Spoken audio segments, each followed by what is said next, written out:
सुनाई चाय बागान के बांगाबाड़ी डिवीज़न में अवस्थित है। वहाँ पर पहुँचते ही टीएमसी आश्रित कुछ बदमाश, कुछ दुष्कृति, कुछ समाज विरोधी ने उनके ऊपर शारीरिक रूप से अत्याचार किया, शरीर में हाथ लगाया, धक्का मुक्की की एवं जान से मारने की भी धमकी दी।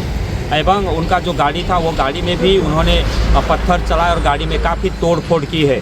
तो यह जो घटना घटी है, एक तो जहां पर टीएमसी का जो असली चेहरा है वह निकल करके आया है, क्योंकि वे लोग शुरू से ही यह भय दिखा रहे थे कि जो वोटर है उनको भय दिखा रहे थे कि यदि आप टीएमसी को वोट नहीं करेंगे, बीजेपी को वोट करेंगे तो आपका जो सुविधाएं हैं, सरकारी सुविधाएं मिलती है वो बंद हो जाएगी।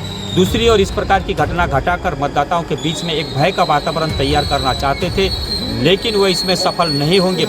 मादरीहाट की जनता जानती है कि यहाँ पर बिना जीते यदि टीएमसी अत्याचार या गुंडागर्दी कर सकता है तो आने वाला समय में जीत करके हम लोगों का यह हराना मुश्किल कर देगा। तो निश्चित रूप से यह जो योजना बनाई थी, यह योजना कभी सफल नहीं होगा। लेकिन ये मादरीहाट के वासी जानते हैं कि शुरू से ये टीएमसी पार्टी जो है गुंडागर्दी करती है, तोलाबाजी करती है और विभिन्न प्रकार का अनैतिक कार्य से जुड़ी हुई है। तो आज हमारे जो उम्मीदवार है, दलीय उम्मीदवार है, उनके ऊपर जो अत्याचार हुआ, उनका शारीरिक रूप से जो उनका धक्का मुक्की की गई, उनका गाड़ी का जो तोड़ फोड़ किया, उसके विरोध में हम लोगों ने मादरीहाट थाना में एक एफआईआर दर्ज किया। हमने थाना को, ओसी को अपील किया है कि जल्द से जल्द इस घटना से जुड़े हुए लोग उनके गिरफ्तार किया जाए।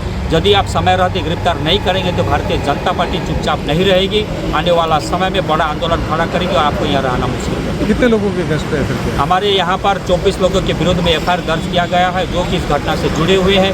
केवल 62 नंबर बूथ पर ही नहीं, 114 और 115 नंबर बूथ पर भी हमारे जो दलीय प्रार्थी राहुल लोहार, उनको गाली गलौज किया गया, उनको धक्का मुक्की की गई। तो इस प्रकार से 114-15 जो बूथ है उसके भी जो कुछ लोग हैं, कुछ टीएमसी आश्रित गुंडे हैं और 162 में जो टीएमसी आश्रित गुंडे हैं, उन सभी को मिला करके कुल 24 लोगों के विरुद्ध में यहाँ पर एफआईआर दर्ज की गई है। देखिए, ये तो आज दोपहर से लेकर शाम तक राहुल लोहार है, उनके विरोध में काफ़ी जगहों में टीएमसी ने विरोध किया। ऐसा राहुल लोहार गो बैक, ये भी ऐसे भी नारा भी लगाया है। तो दिन भर ऐसा कैंडिडेट को ऐसा तंग किया।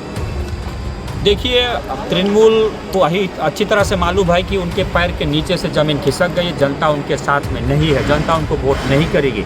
पुलिस है बोल करके टीएमसी पार्टी है, इसलिए वोटर्स के बीच में, मतदाताओं के बीच में एक भय का वातावरण तैयार करके वो वोट जीतना चाहती है, लेकिन ये उसमें सफल नहीं होंगे।